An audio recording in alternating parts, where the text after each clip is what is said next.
Hello and welcome back to another episode of County Perspective, the show that focuses on Frederick County government, local programs and events, and the community that you live in. I'm your host, Brandon Rosa, and thank you for joining us.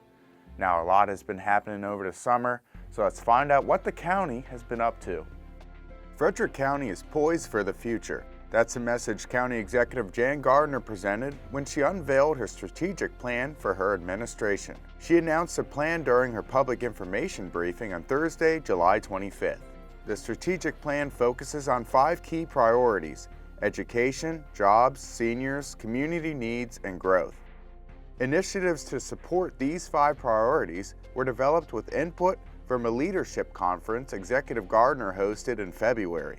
The entire process was guided by the Livable Frederick Vision, which is a vision of great places to live, a high quality of life, and a healthy environment for years to come. Some of the initiatives include building new schools, implementing the growth opportunity strategy to target new businesses, increasing transportation and housing options for seniors and others, and preserving Frederick County's unique sense of place. The strategic plan can be found online at frederickcountymd.gov/county executive. Community members gathered in Winchester Hall on Tuesday, July 16th for a special recognition ceremony to honor the individuals who assisted law enforcement and fire and rescue personnel during the Carlton Drive townhouse fire that happened before 9 a.m. on Friday, June 7th.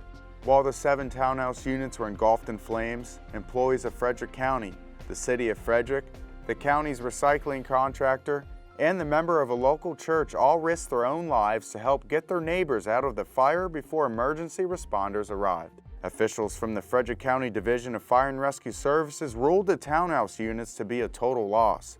Those who came to the rescue were presented awards after the ceremony. Thanks to brave efforts from the community members, the Frederick Police Department, and County Fire and Rescue personnel, no lives were lost from the fast-moving fire.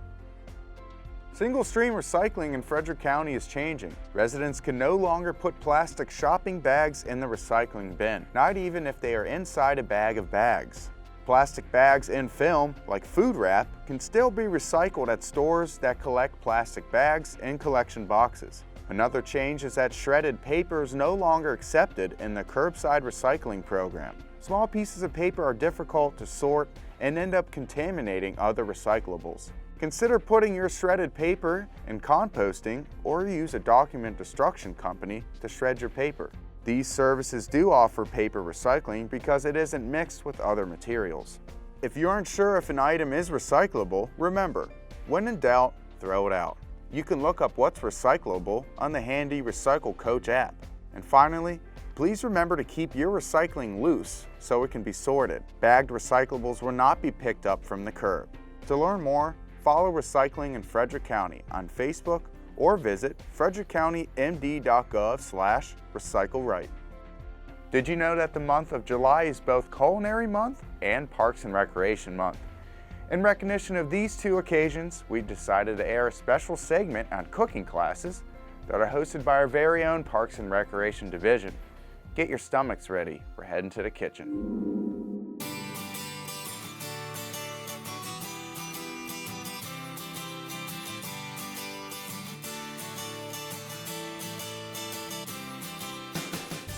The classes that we teach here are anywhere from ages 2 and up, and we have the cooking classes called Little Hands for the 2-year-olds to 4-year-olds, and that happens one Friday a month.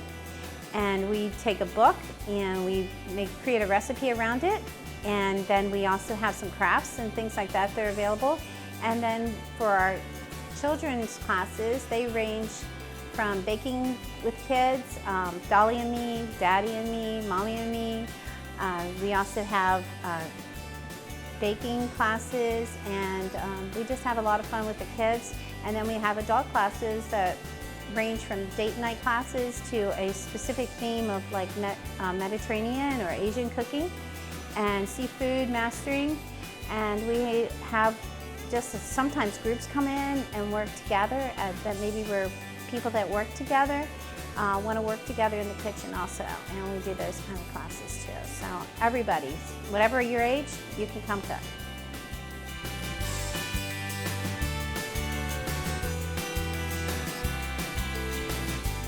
I believe that the important skills that they need to learn are that you can take vegetables and fruits and other ingredients and make something new and creative. And I think that that's an important thing for them to learn, because that helps them to be able to take a guideline, a recipe as a guideline, and create something of their own. When we get together to cook, we make a drink, an appetizer. We do several sides and a main dish, and also you have to finish off with a dessert. So we make lots of food.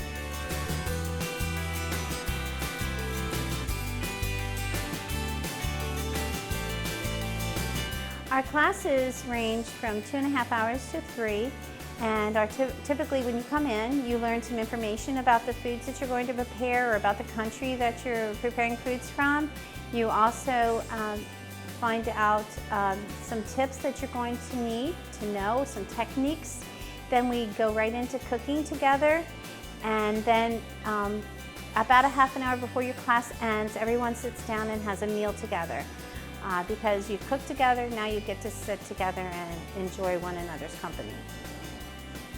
Not only do they get to eat the food here, but if there's some leftovers, they can take it home to share with their family what it is that they've made, and get them excited about cooking too. I guess my favorite skill to teach and techniques would be just to be able to say, you know, there are things in your kitchen that maybe you've never tried, or things at the grocery store that you've seen, and just take the experience and try something new. And use a recipe as a guideline to create your own dish. And I think that's the most exciting part, is watching, especially this week with our children, watching them try a new fruit, trying a new vegetable. That was done in a different way, that they've never tried it. I never thought that they would like it because the name was Brussels sprouts or whatever, but because we added some new ingredients, they were willing to try, and found out they really liked it.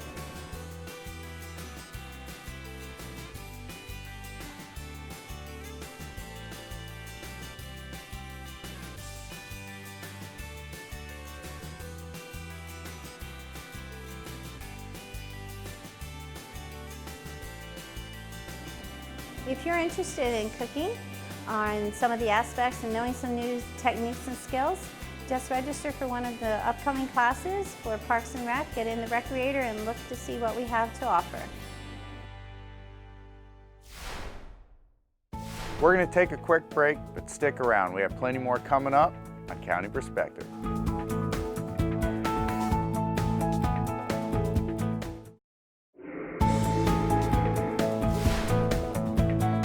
Welcome back to County Perspective. I'm your host, Brandon Rosa. Now in a bit, we'll learn about some new stormwater management practices, but first, let's head on over to Animal Control Division and meet this episode's featured pet.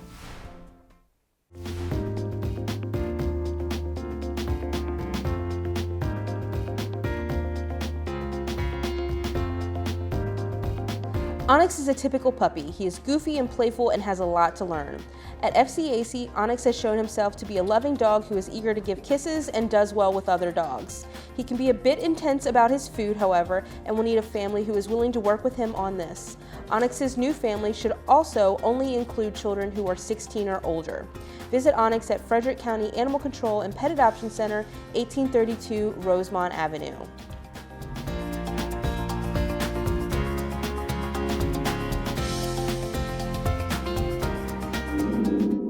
Last month, FCG-TV covered the county's unveiling of a new stormwater management system at the University of Maryland Extension Services. This innovative stormwater management practice allows users to reuse collected rainfall in new, exciting ways. I was on site during the start of construction and after the project was complete. Let's take a closer look and find out exactly what it is. University of Maryland Extension of Frederick County, better known as Extension Services, located at 330 Montague Lane, is one of 23 extension offices in the state of Maryland. The faculty provides educational programs for agriculture, health and wellness, home gardening, and more. The Frederick County Master Gardeners have a variety of demonstration gardens on site, but over the past several years, stormwater runoff was destroying the gardens. Even the rain garden that was on site to mitigate the problem was no match for the surges of water. Ever since I came here in 2006, it's been an ongoing problem. What happened is we underestimated the amount of water that was going to come into the garden. We had only accounted for the rain from the sky and just this nearby area. Within a year, we had about 6 inches of sediment on top of everything, so it failed. In 2016, Extension Services reached out to the Frederick County Office of Sustainability and Environmental Resources for some help. They had reached out to our Office of Sustainability and Environmental Resources and asked, is there anything we could do to deal with the uncontrolled runoff from this site? We evaluated it, and since it is on county property, it was a slam dunk in our world as being kind of complementary of doing stormwater management as well as being an education piece for so many people that come through this building. The completion of the innovative stormwater management practice was made possible with the aid from sustainability and grant funding.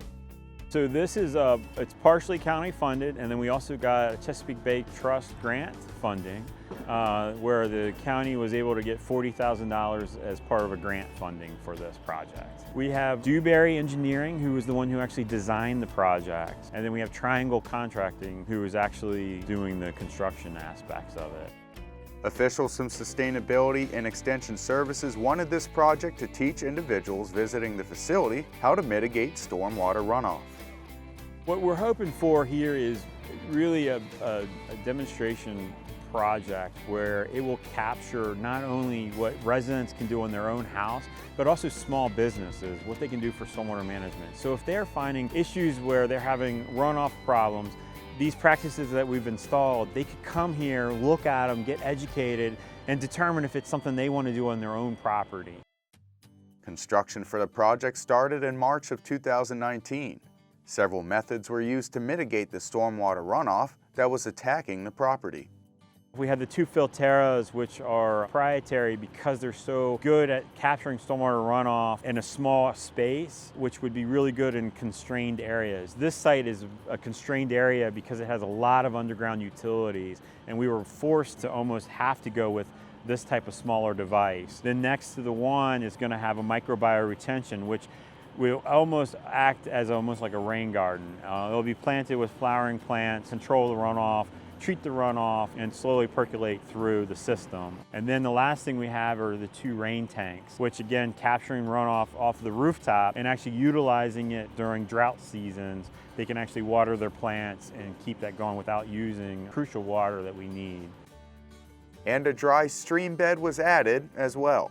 When Triangle Contracting arrived on site, they had to excavate the pavement to lay piping for the water tanks and to make space for the Filterra boxes. Some heavy lifting was needed to get the job done. We basically have 2 boxes to set. The heaviest weight to pick was 52,000 pounds. Prefab boxes are filled with the filter material, so they're good and heavy, and it's just a slow and steady process, make sure everybody's safe and get the boxes set in the hole. You might be wondering, what does a Filterra box actually do? The Filterra collects the first flush from a rain event, so it'll take some of the sediments off the parking lot, the residual oils and gases that accumulate, drops it into a kind of a pre-treatment chamber that takes the heavy stuff out of it. Then the stormwater flows into the filter media, which has 1 or 2 trees planted in it, so the roots kind of filter the stormwater, and then it slowly takes the stormwater through the system out into the waterways.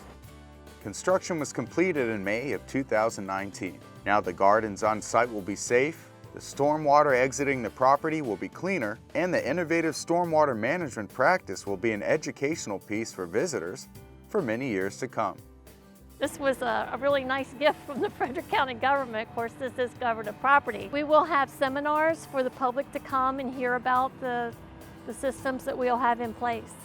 For more information about the innovative stormwater management practice, visit tinyurl.com/stormwaterproject. Looking for something to do in the next few weeks? Well, Frederick County has your back. check out some of the great programs and events that some of the county departments are offering.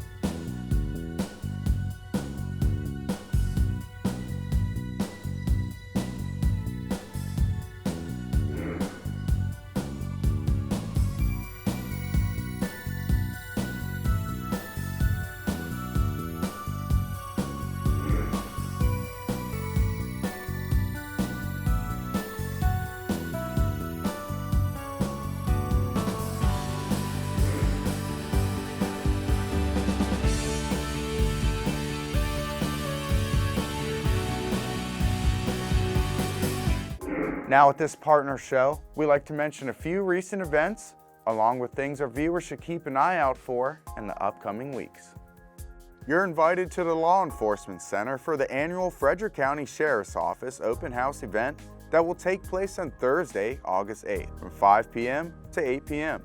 Emergency responders from the Frederick County Sheriff's Office, Frederick County Division of Fire and Rescue Services, Frederick County Emergency Communications, and Maryland State Police will be on site.